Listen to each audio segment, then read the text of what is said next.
What is Yockeyism? By Duns Scotus. Let's cut to the chase.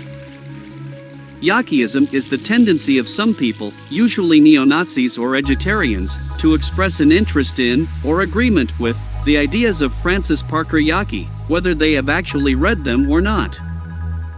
Alt-writers like Nima Parvini or Greg Johnston are typical examples of modern-day Yockeyists. The key element of Yockeyism is this. Yockey's work is the first post-war rehash of pre-war Nazi ideology. It therefore exists as a kind of zombie incarnation, as if to say, well, that was some war you waged, to kill us off. In fact, it was your best shot, but, we're still here, and we're still walking around. Yockeyism has many of the same characteristics as Nazism, but key to its appeal is that it is a rehashing, and therefore somewhat different from the original. In addition, something else that is very important to its appeal is its Americanness. Just like the Nazi zombie thing, this is essential. It says, remember that particularly nasty German thing that you had to cross the Atlantic to kill off in its bunker?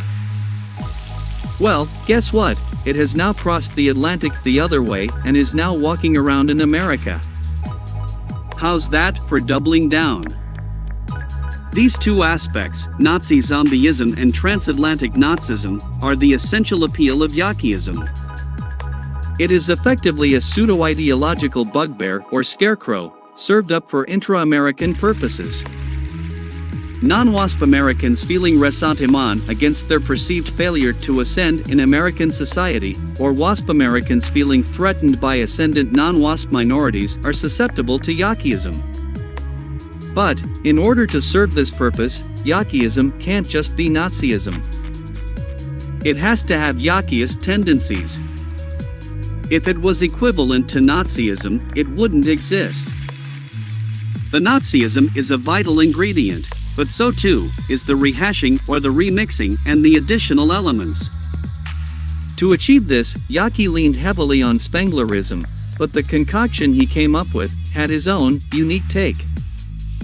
The best point from which to understand a system like Spengler's or Yockey's is to think of them as civilizational equivalents of the well-known Gaia hypothesis, which is a non-provable pseudo-religious metaphor that posits the idea that all life is part of an unconscious superorganism with teleological characteristics.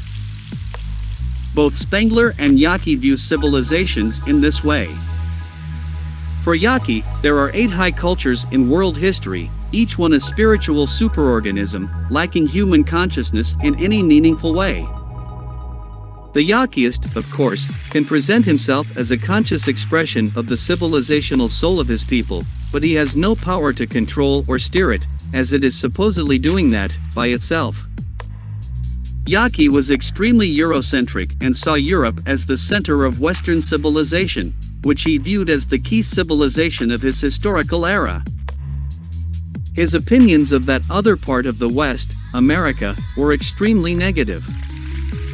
Indeed, he reviled almost every major figure and political movement in American history with few exceptions. One of these exceptions was Benjamin Franklin, but this was merely because he viewed him, erroneously, as a fellow Jew hater. According to Yockey, the superorganism of the West is threatened by certain pathogens.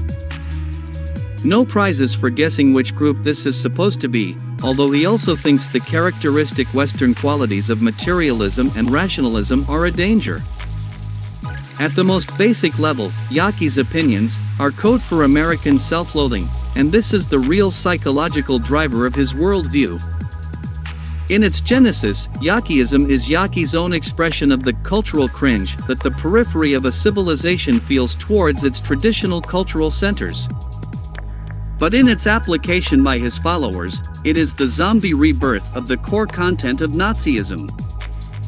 It is a disfigured phoenix rising from the ashes, the bad loser who refuses to admit his defeat and tries to keep playing the game that is ended. As a tool for analyzing, understanding, and influencing the flows of history, or as a critique on the Jews, it is totally useless. As a means of prediction, it is even worse than that. But as a salve for the bruised egos of the resentful, or as a device for Gnostic posturing for the ignorant or lazy, it has its uses.